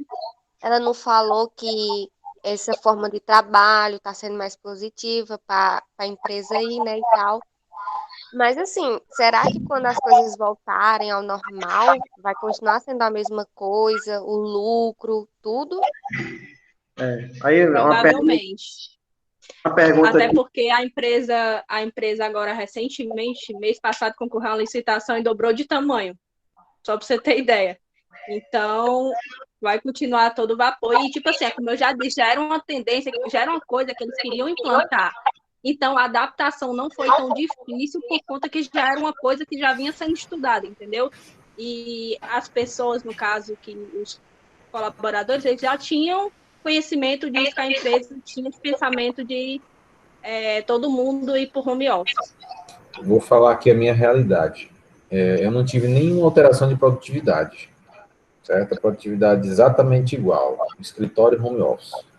Agora, por que eu não elimino o escritório? Por conta do meu cliente se identifica com o escritório, se sente mais seguro tendo um escritório. Então, eu preciso do escritório, mas por uma questão que o meu cliente precisa visualizar o local físico lá da empresa. Porque assim, no caso, o Sildaço, ele tem o contato com o cliente dele, né? Ele mesmo. E no caso, como eu falei, eu estou me referindo, no caso, à sede, não às operações da empresa. As operações que são espalhadas em várias cidades, são 7 operações em estado diferente, elas continuam, não estão de home office, entendeu? No caso, é a sede da empresa. Algo mais, pessoal? Alguma pergunta mais? Pablo, Oi. posso fazer mais uma, só para instigar mais ainda a discussão? Pode, Rocha. Só uma curiosidade. Eu já falei em relação à tendência do home office, né? Tem outra tendência também que está, né, que já vem surgindo, crescendo por cima da nossa região. Que é a questão, por exemplo assim, dos terceirizados, entre aspas. Por exemplo, eu não sei também se é uma tendência ou é um paliativo, mas acredito que seja já uma tendência que vai ficar no futuro. Que é a questão dos entregadores. As empresas, por exemplo, chamar-se Uber da vida, os Ibis, né, os iFood da vida, esses entregadores. Aí eu fico imaginando como será o futuro desse funcionário, né, ou dessa pessoa que não tem um vínculo diretamente com a empresa, mas indiretamente, né, falando mais precisamente a questão dos office boy, né, dos entregadores de alimentos, de alimentação. Como é que fica essa parte de comprometimento dele, né, até da parte da saúde dele, que ele não tem nenhum aparato da empresa em si, né? Eles ficam ali em grupo em determinado ponto, o aplicativo aciona ele, dizendo que tem um determinado lanchonete, determinado ponto, que vai fazer uma entrega para determinada região. Ele lá pega e entrega, mas não tem aquela ligação direta com a empresa. Eu fico imaginando, é uma coisa minha, assim, fico imaginando. Eu não fiz nenhum estudo ainda, nem nada, não sei se existe ainda, não pesquisei, mas como é que fica a situação dessas pessoas? Né? Como é que ficará? Né? Chamado de geek workers, né? São as pessoas que trabalham sozinhos. Eles não têm comprometimento com a empresa, Fábio, porque o comprometimento envolve vínculo entre indivíduos e organizações. No caso dos nossos deliveries hoje, Uber, né, os derivados, os concorrentes, 99, Shopify, que você imagina aí, né, esse pessoal que hoje presta serviço, por exemplo, por Bi, aqui em Mossoró, né, que trabalham aí entregando, eles não têm vínculo com pizzarias, mas fazem ali uma parceria, né, a pizzaria deixa o frete para eles, ou parte do frete fica para eles e tal. Esse pessoal não tem vínculo, e por não terem vínculo com a organização, não tem como ter comprometimento com eles, certo? O comprometimento exige um vínculo mútuo entre um e outro. Então, as pessoas não são mais tendências, eles são já realidades, certo? Vieram para ficar. E nós vemos que são naturezas de trabalho que estão sempre inovando, pessoal. E são tão rápidas as transformações que os sindicatos hoje não têm mais força. Perderam força porque eles não sabem mais como representar tanta diversidade de trabalhadores, certo? Então, já é uma realidade, inclusive, existe aí aplicativos, né? Tem empreendedores que estão vendo essas necessidades. O BI foi um exemplo, né? O cara teve uma ideia genial. Por quê? Porque ele percebeu, né, que não é todo restaurante, toda pequena empresa ali que tem condições de manter o salário de um entregador. Então, o que ele fez? Criou um aplicativo, né, aos moldes do Uber 99, só que voltado para entregas, né? Então, o que ele fez? Recrutou pessoas que tinham interesse, cada um com suas motos, ele não teve gasto nenhum com transporte. Então, ele faz o quê? Esses entregadores firmam uma parceria, né? O aplicativo ganha uma parte em cima deles e eles ganham outra. Então, são funcionários, não são funcionários, né? São pessoas autônomas que trabalham para si, certo, Fábio? Então, não existe, o comprometimento que eles têm ali são consigo mesmos e não com organizações alguma. Então, falar em comprometimento é falar em pessoas que tenham realmente vínculos, né? E hoje está sendo cada vez mais difícil você ver esses vínculos, né? Devido aos tipos de contratos que estão se estabelecendo nas empresas, né? Hoje, você tem um seletista numa empresa, tem um orista, mensalista, aqueles que prestam serviços temporários, os terceirizados, só que você tem na empresa é uma diversidade agora de trabalhadores que você não dá mais conta de tão diferenciados que são. Então, comprometimento você só vê naqueles que têm vínculo realmente efetivo com as empresas, certo? Alguém mais?